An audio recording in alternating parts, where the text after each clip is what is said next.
We are living in very turbulent times, and it is good.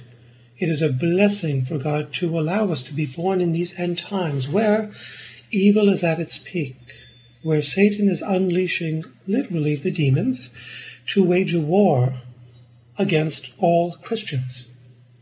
Now, why is it a blessing? Because, as St. Paul says, and as I mentioned earlier, where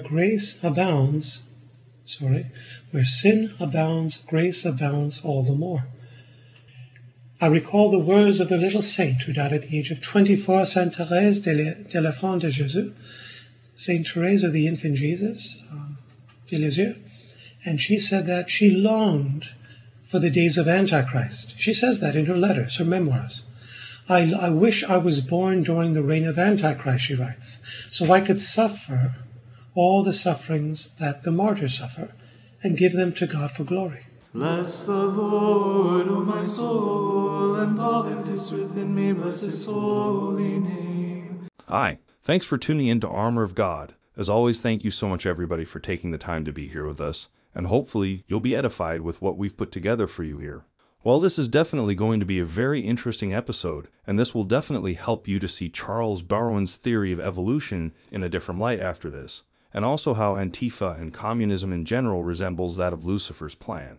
So enough with the introduction. Now let me share with you what Father Joseph Iannuzzi has to say about this very subject. It's unfortunate that this world of ours has been so impressed by Darwin and Marx as to believe that the world may be explained in terms of the Darwinian struggle for existence and the Marxist terms of class conflict.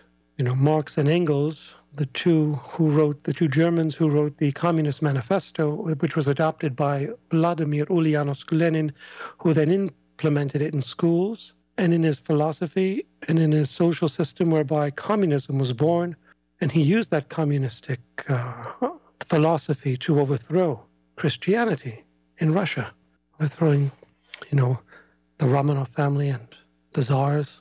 Well, all this was born by Marx and Engels' idea of Marxism, social Marxism, which is very harmful. But yet, there are cities and countries in the world today that have adopted not just Marxist terms of class conflict, that is, through anarchy comes liberation or freedom, which is ridiculous, but they've also adopted Darwinian's approach to survival of the fittest, which is also a very bloodthirsty ethic. Let us examine the Darwinian struggle of survival of the fittest first, and then the Marxist class conflict, and then evolution as such. But back to Darwin. Darwin espoused the theory of evolution that has increasingly emerged in many scientific communities as the way to make metaphysics disappear and to explain our existence in sole terms of physics, that is, bereft of all transcendent purpose. Now, the Age of Enlightenment espoused the theory of evolution in place of the reality of a transcendent God, whereby the idea of a Christian God was regarded as unscientific. Now, Darwin purported the theory that man may have, and he could not prove it, that's why it's called a theory, evolved through time from a distant cousin of an ape. While the Church admits the teaching of microevolutionary processes, it refrains from endorsing the theory of macroevolution of Charles Darwin and his disciples. Microevolution, unlike the Darwinian macroevolution, is a process of variation and development that enables living systems, predominantly irrational creatures, to adapt to varying circumstances and changes at the microscopic level. The teaching of Charles Darwin and his disciples, which claims that rational creatures, humans, have evolved from a cousin to the ape, that all living systems struggle to survive, and out of this conflict, the strongest emerge. Otherwise put, you're on your own. If you're expecting God to intervene and change nature's laws, never going to happen. What you see is what you get. This is it. The strongest survive. Now, the Church does not accept the Darwinian survival of the fittest philosophy as an explanation for our existence or purpose in life. Rather, the Church teaches that God made man and woman in his own image and likeness, with a supernaturally intelligent design, a purpose, and that this design is not subject to evolution, meaning this bloodthirsty ethic of the strongest surviving alone. The church opposes the Darwinian theory of humans floating in an ocean of irrationality and aimlessness, engaged in class conflict and survival. Now, Marxism is about the same. It doesn't go so much into how humans have come to be, but how classes in society are set free. And according to Marx and Engels, it is through conflict, anarchy, divide and conquer. That sounds a little bit like Lucifer's plan, doesn't it? And we see a lot of this anarchy around us and with this group called Antifa. They claim there's no central organization, but actually that's not so true. If you go to their website, you'll see that they have a specific goal, a central administration, and a purpose, and that is to destroy America. That's on there. It's on the website. I'm not making it up. That's part of their aim. And it's really something to be aware of, because there's a remedy to stop all of this anarchy and nonsense. And the remedy is found in the rounds of creation. Unlike the Darwinian struggle for existence and the Marxist class conflict, God's design for man, for the planet, for the universe is an evolution of love, not of struggle, not of advancement, not of selfishness. It is an evolution of love that is found in every living organism on the planet, even the tiniest. Although nature has no conscience like we do, it does not deliberate. It does not use rationality and volition. It follows the instinct God put within it to sustain us. It has no knowledge of the love God placed in it, and yet it loves us. It does the will of God perfectly. Take, for example, the sun. The sun is about 92 million miles away from the earth, yet it has the thought of us that God put in it. It is burning itself out at a rate of about 365,000 tons a day just to give us light and heat. Every sunbeam that we see is an expression of love, like a particle of defunct matter, as it were, put out into the reaches of space in love to sustain us. And this sun, however unconsciously, is mindful of this earth in which we live in the slow evolution of God's love of the universe. There are a couple more clips from Father Iannuzzi that I'd like to share with you in this video. But before I share those clips, there's something from Father Carlos Martins that I'd like to share with you beforehand. And here Father Martins talked about how St. Jude was involved during one recent exorcism while Father Martins was on tour with the arm of St. Jude. Within this past month, within a city, where I'm good friends with the exorcist of that diocese, and he came and conducted an exorcism at the church at which the relic of St. Jude was being displayed and exhibited that day. I didn't know that that was happening, and so that happened without my knowledge or my participation. But he came to me after, and he was clearly exhausted, and it took a lot out of him. You know, every exorcism is efficacious at some level, but it doesn't necessarily get rid of all the demons. So he said the demon is still there, but we had a good session. I said, well, look, why don't you bring that person in, and we'll bring her in front of St. Jude, and we'll ask St. Jude to exorcise her, to minister to the demons. So they did. The team brought her in, and my gosh, when she turned the corner, she was looking straight down. So there was no way that she could even have known on a human level what was in front of her. But she just started to writhe and refused to take any steps forward. So she was carried to the reliquary, and we placed her arms against the glass. And as soon as that was done, there was just a recoiling. But we held them there. She was immensely strong. This woman was a very petite woman. I don't know that she would be even 100 pounds. But my gosh, it took several people to hold her down. The strength was incredible. And by the end of it, and she was being ministered to by the team and by the priest who was her exorcist, saying to her, you need to fight this. And what began to happen was a coughing fit, where it almost seemed like there was something inside of her that she needed to bring up. And there was a bag placed in front of her, and nothing ended up ever being coughed up, nothing physical anyway. But there was a foul odor, an intensely foul odor that was released. And that was the sign that something left her, because she was dramatically more calm and dramatically more in control of herself from that point forward. In fact, she even said, that's enough, let's go and sit in the other room. She said, no, I want more of this. So she stayed there and by her own initiative put up her hands against the reliquary of St. Jude. to receive prayer. So something that there was an exorcism done, and St. Jude was the exorcist. Now coming back to Father Iannuzzi, as I said earlier, we're going to listen to him talk about heaven and how one mystic shared about the angels having meetings in heaven. Before that, though, I'd like to take this opportunity to share something about Father Chad Ripperger, and unfortunately, I won't be sharing any more stuff from Father Ripperger, because the issues with any video removal or copyright later on are just too troublesome, and this will only affect our future learning sessions together. But while I have definitely learned a lot from him, Father Ripperger is not the only exorcist around. There are a lot of other exorcists that have permitted me to share their materials, such as Father Iannuzzi here.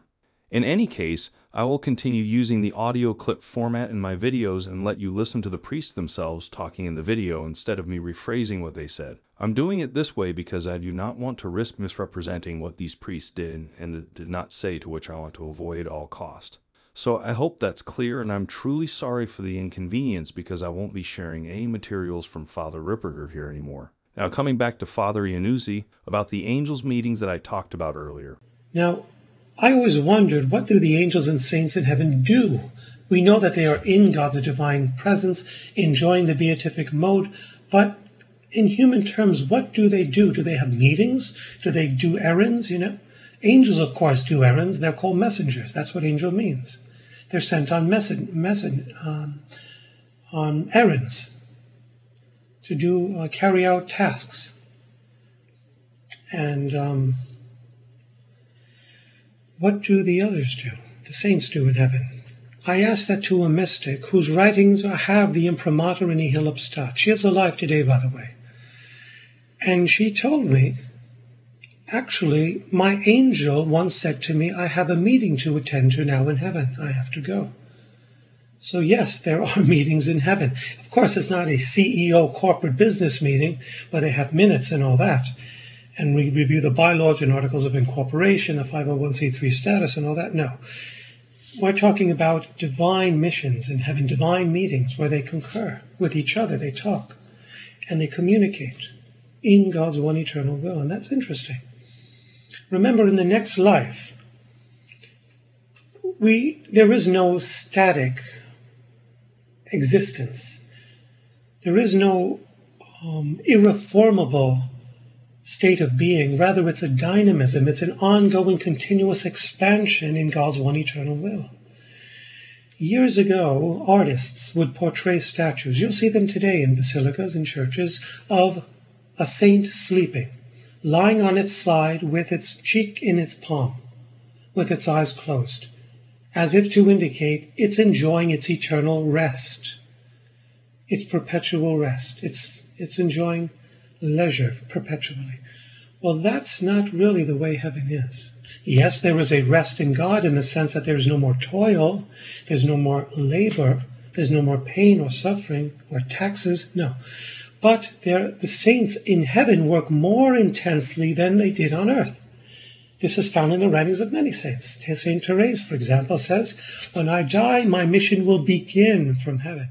Some people somehow have the wrong impression that this channel is a paranormal channel that only talks about demons and exorcisms. While I do cover the subject a lot on this channel, my intention by sharing the information related to these subjects is to share what we're supposed to, what we can and cannot do, especially on things that a lot of people often do not know about, such as scratches on your body in the morning, sleep paralysis, ghost hunting in abandoned places, and so many more. Let me share something from Msgr Stephen Rossetti to illustrate my point. He shared this on his blog, so unfortunately, I have to read it out for you because there's no video of him talking about it. And here goes. There's a woman who grew up in a good Catholic family, and for this particular case, let's call her Julia. And Julia, she went away to college and began dating a young man who was heavily engaged in the occult. Unfortunately, she also participated in these rituals and fell into other sinful behaviors as well. But by the grace of God, she came in contact with a dynamic Catholic youth group at the university, and it turned her life around. Julia later broke up with her boyfriend, and she started attending Mass and went to confession. Things were definitely looking up for Julia here. But then, a few months after her conversion, she awoke one morning with horrible marks on her back. It looked like a beast had raked its claws down her back. According to Msgr Rossetti, demons began to attack her. They nightly harassed and abused her. She even had difficulty entering a church or going to Mass. She knew her past had come back to torment her. Two of Julia's friends at the university wanted to help. They had entered her room at night and could see what was happening, and so they decided to sleep in her room and to be a support during the demonic attacks. Unfortunately, these young women, although well-intentioned, were not spiritually ready for what they encountered. One fell into drug abuse and sexual promiscuity, and shortly thereafter left the university. The other became filled with rage, threatened suicide, and she too left the university. So eventually Julia's family referred her to an exorcist who began the rite of an exorcism.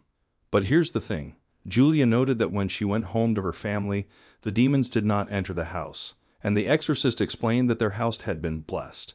It was filled with sacramentals including crucifix, holy statues, and often sprinkled with holy water, because as I said earlier, her parents were fervent Catholics. And remember what Ephesians 6 says, "Put on the armor of God so that you may be able to stand firm against the tactics of the devil."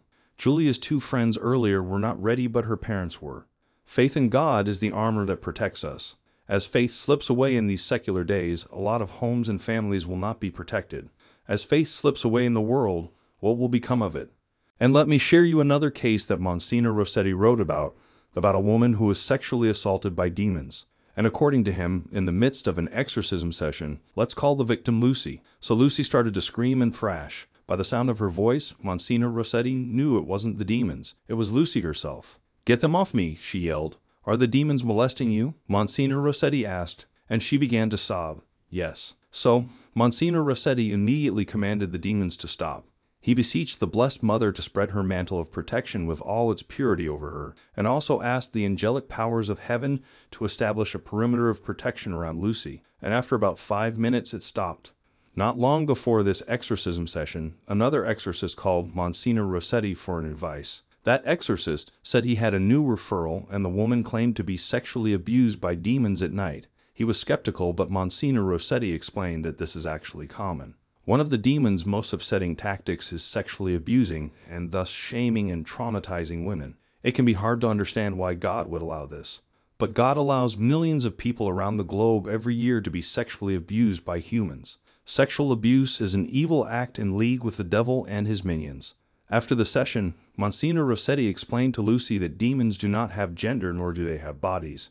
They are not actually physically having sex with her. However, they can make it feel exactly like being abused, including all the physical sensations. While explaining this to Lucy does not reduce the horrible experience for her, perhaps she can realize it is another demonic deception and lie. And when the session ended, Msgr Rossetti and his team prayed a healing prayer over Lucy. They prayed that God would heal her of any hurts and traumas, past or present.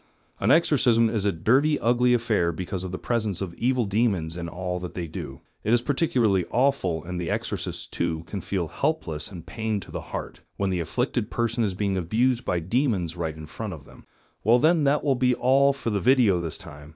As always, thank you so much for taking the time to be here with us, and hopefully you've learned a lot from this video. And if there's any feedback or suggestion, please do let me know in the comments below. Anyway, for those of you who'd like to support our works, I left a link to our PayPal donation in the description box below, and from the bottom of my heart, thank you so much for your continuous support, contribution, and prayer.